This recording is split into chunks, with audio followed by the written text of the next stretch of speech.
Hi everyone, welcome to my YouTube channel. I am Star Morgaine, author of Bewitching Beauty and the Herbal Preparation Series and Kitchen Medicinals, as well as a few more books to come, hopefully.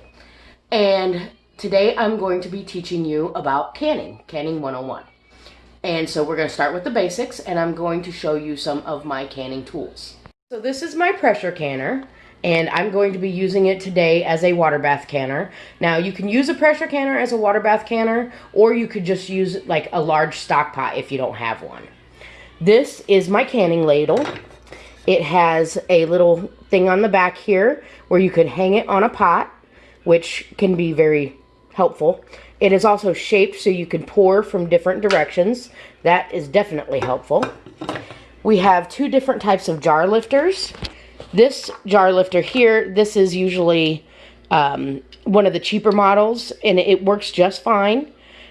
It has this here so you can grip it, and it has rubberized grips on the bottom to put around the jar. Now this jar lifter I actually prefer. It's a bit more expensive, but it has larger handles, so if you have trouble gripping small things, that helps. It also has a little lock mechanism in there to keep it locked shut for keeping it in a drawer so it doesn't keep you from being able to open the drawer. I have three different types of canning funnels here. This I actually believe came with this in a set. So this is your basic canning funnel. Works great. This is a bit nicer canning funnel. It has the measurements on the plastic here, and it covers the lid of the jar pretty well, which will be much more helpful later, and I'll explain why.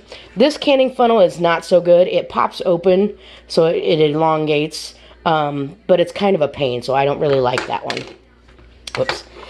This here, this helps you to either tighten or loosen your jars, and it can be used for both wide mouth and narrow mouth jars. And it has this little thing on the end so that if you have a sealed jar, you can just pop the lid and be able to use what's in it. This is a canning rack for if you're using a stock pot. You can just put this in the bottom to keep your jars off the bottom of the pot, because you do not want your jars to just sit on the bottom of the pot. This is a lid lifter, and the lid lifter has a little magnetized end here that you can use to get your lids out of the water if you're heating your lids in water, or just, you know, washing them or whatever. You can use this. Back before recent times, obviously, you would heat your lids to use them. It would help a better seal, but that is no longer necessary. So the lid lifter isn't completely necessary anymore. This is a jar glove. You put your fingers in it like this, and then you can hold on to hot jars and not have to burn your fingers. Okay, and I think that's about it, but we're going to get started making some jam now. So today we're going to be making some strawberry jam. So I've got my canning jars here, a whole new box of them, and I've got some strawberries and sugar in a bowl. It only requires those two ingredients, strawberries and sugar, because the berries have pectin in them, and so that will help the jam gel. I have hulled the strawberries and cut them into quarters, and I put them in the bowl, and I have an equal amount of sugar to go along with it. So we're going to get these cans out of the box and get these strawberries ready to cook. I have the jars opened up, and they are put into the cooker pressure canner with some water, and I'm going to heat them up. And the reason I'm doing this is because you no longer have to sterilize the jars if you're processing for more than 10 minutes. But I'm doing this so that when I put the hot jam into the jars, the temperature won't cause them to crack or explode. Make sure when you have your jars that you check the edges right here for cracks or chips or anything like that. This is my pot full of strawberries.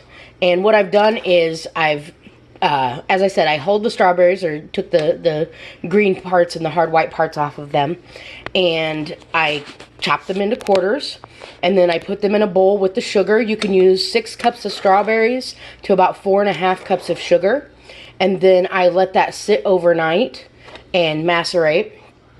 And so what I'm going to do now is I'm going to heat this up and let it bubble and boil for about 10 minutes. And I'm going to stir it. And we're going to do what we call the saucer check. And I'll show you what that means here in just a minute. But one thing I want to show you here. I have a towel laid on the counter. Because when you take the hot jars out of the pressure canner, you want to set them on a towel on the counter, because the temperature change from the temperature of the counter to the temperature of the jar could cause them to crack or even explode. We have the lids and the rings here. They're two separate pieces, and these also no longer have to be sterilized, as I mentioned earlier. You can wash them and dry them just to make them clean, but they don't have to be sterilized anymore. So we're going to get this started, and I will be right back with you. Okay, I'm going to explain the saucer test. What we're going to do is we're going to take this saucer and we're going to put it in the freezer. And so what that's going to do for us is we're going to, you'll have to excuse my roommate's junk food here. We're going to put that in there so it cools off, so that when we're ready with the jam, or in this case preserves, we can test the thickness of it with the cold saucer. So what I'm making, as I just said, is technically preserves. Okay, so we've got it boiling, and we're stirring it, and when it comes to a boil where it cannot be stirred down, that's when it's usually close to gelling, so we can check it with the saucer. Now we've got this wooden spoon here to help keep it from boiling over. It's an old kitchen trick.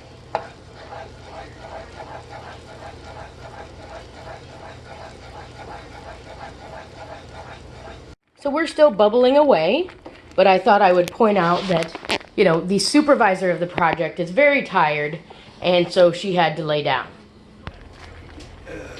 Okay, so I don't know if you can see this or not, but we have a glob of jelly here, and as you can see, it has thickened up quite a bit. It's not coming back to cover up that scrape that I made.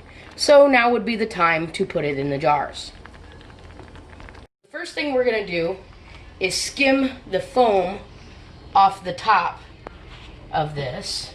And some people, when they can jams, jellies, preserves, whatnot, they will put a pat of butter in with the fruit and the sugar, and that will help keep the foam down.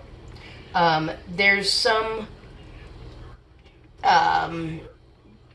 disagreement as to whether this is okay or not, because it is not okay to can dairy products. No milk, no butter, nothing like that. It is not okay to can those things. So we're going to get this foam skimmed off, and then we're going to start filling the jars. So when we start filling the jars, because we're doing a preserve, we're going to fill them to a 1/4 inch headspace, which is usually this first ring right here. Also, if you're using a funnel that has the measuring on it, it'll show you on the side here. So when making jams, jellies, preserves, you're going to want to go to a 1/4 inch. So as I said, we're going to go up to that first ring there. Go ahead. Are you filming? Okay, so we're going to take this, and I like to scrape it along so it doesn't drip so much. And we're going to fill this jar. Got a little strawberry hanging on there. Get a little more.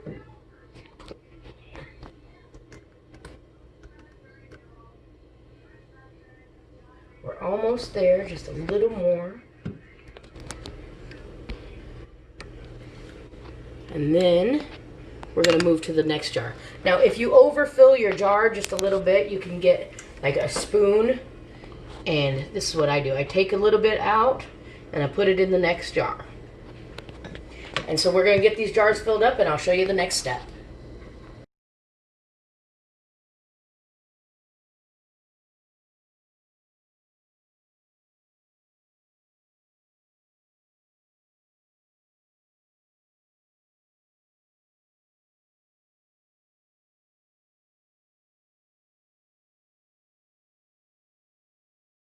Okay, so what I'm doing now is I'm taking a damp cloth, washcloth or paper towel, and wiping the rims so that it seals properly.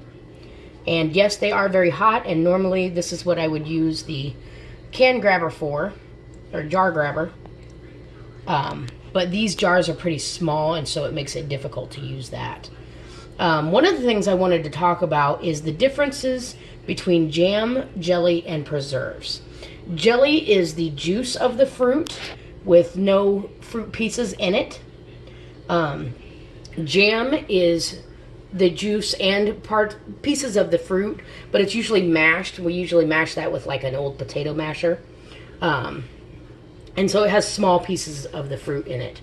And then you have preserves, which is what I like to make, which has large chunks of the fruit and, large chunks of the fruit, or you can do it with whole fruit as well. As you can see, I did not get all of the foam off of the top, so my jars have a bit of foam in them, and it does not look as pretty as, it would if I had gotten it all. Okay, and then the next thing we do, after we get that all wiped down, is we're going to take these 2-piece lids and rings. We're going to put the lid on, and then when you put the ring on, you just want to tighten it finger tight. You don't want it super, super tight, because all it does is hold the lid onto the jar so that the pressure in in this case, the water bath, so that the water bath can seal it, create the vacuum and seal it. And so I'm going to put the rest of these on, and then we will put them in the canner. The recipe that I've made has given us 5 jelly jars full of preserves. The rest of the jars are around there because you want to have a full canner when you're canning. If we were doing pressure canning, the amount of water in here would be fine. But since we're doing water bath, we're going to have to add water so that it is an inch or 2 above the jars themselves. So we're going to add that water and be right back. Okay, so we have the water above the jars now, and the reason you want to have a full canner, one of the reasons, is so that when you're canning, your jars don't move around and smack into each other and possibly break. And it also helps, if you're pressure canning, it also helps keep an even amount of pressure and whatnot. So that's part of the reason that we do that. So we have the water in there now, and we're going to bring this water up to a boil, and then we're going to put the lid on. Water is boiling, so we're going to put the lid on, get that sealed, and then we're going to set our timer for 10 minutes so that they can process. It's gone off, and we're going to open the canner. And you want to remember to always open it away from you. That way the steam doesn't get up in your face and burn you. So we're going to set this aside here.